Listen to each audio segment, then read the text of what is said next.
Hello everybody. Just wanted to make this video because I've kind of been feeling like I've been walking on eggshells here for a while.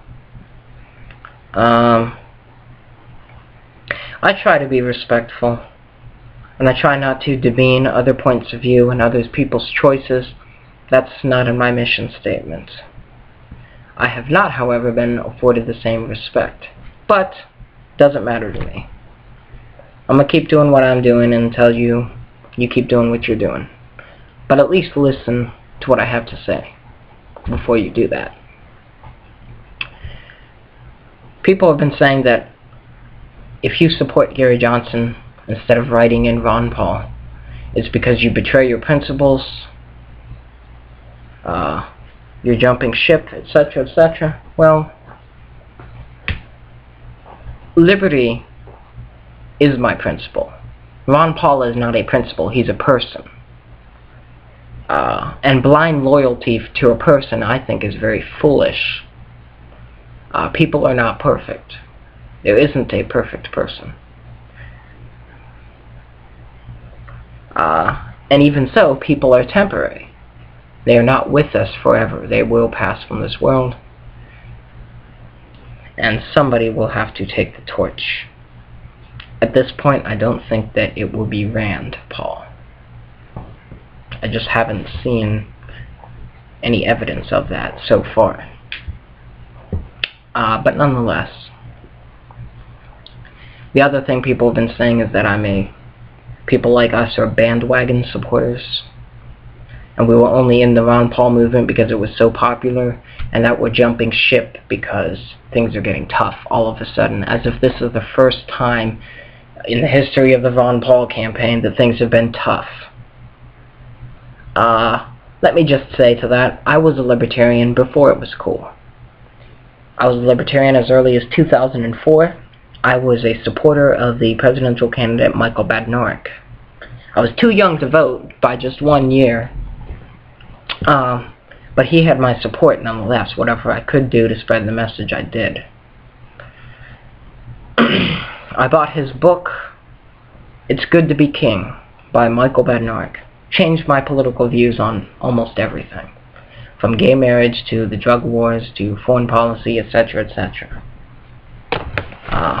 He's a really smart guy, Michael Badnarik. But, yeah, I was a libertarian before 2008, when Ron Paul actually started gaining the momentum that he has now. So, bandwagon supporter? No. Not at all. I'm in it for the popularity? No.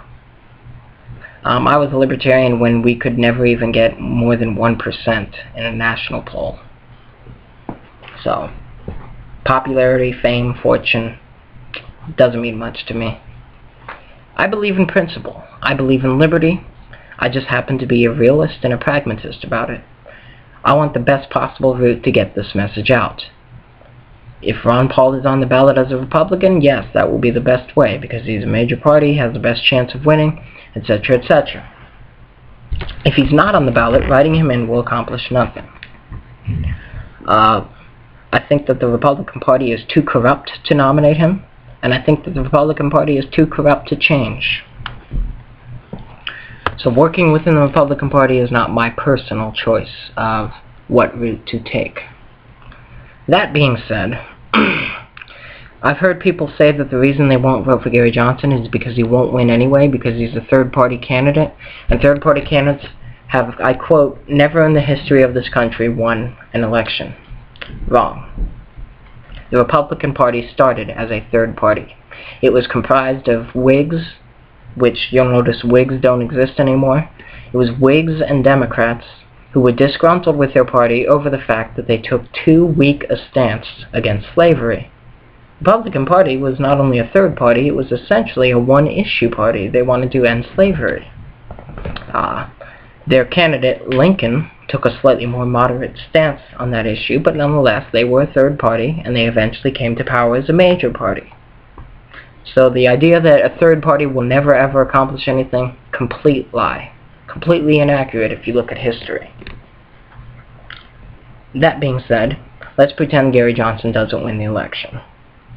You write in Ron Paul, your vote will be thrown away, and I know I've said this 1,000 times, and I know you don't care, which is fine. But I'm explaining the facts to those who might not know this, those who think that if millions of people write Ron Paul in, then it's going to be on the news and a huge message and revolution is going to spread all over this country. False. Your vote will be thrown away. It won't count. It won't be reported.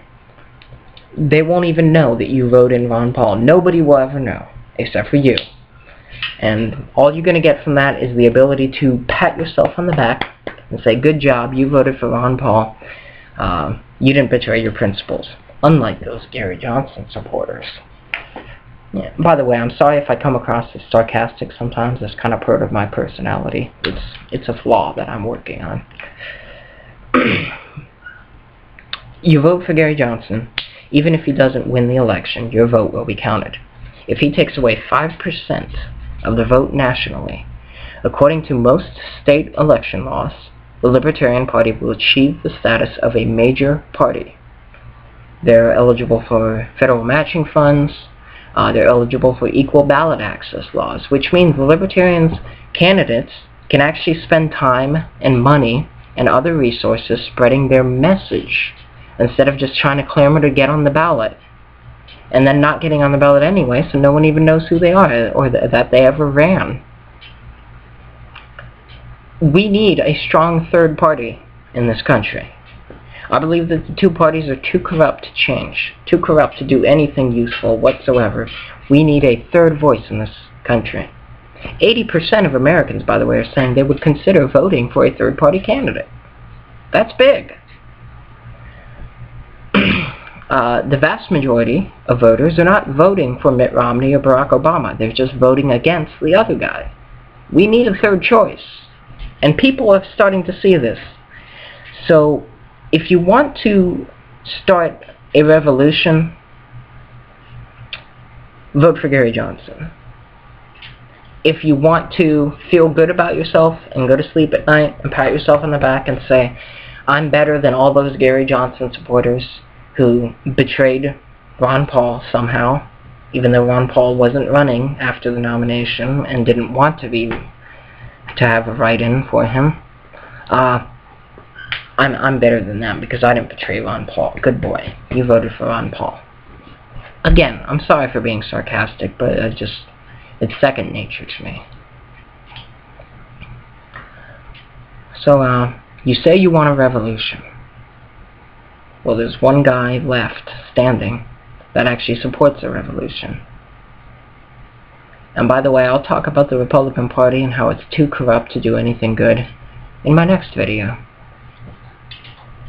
But the choice is yours. I'm going to take the high ground, and I'm not going to insult you because of who you choose to vote for, and I'm not going to call you a traitor or an idiot or anything else that I could call you. I'm going to take the high ground on this one.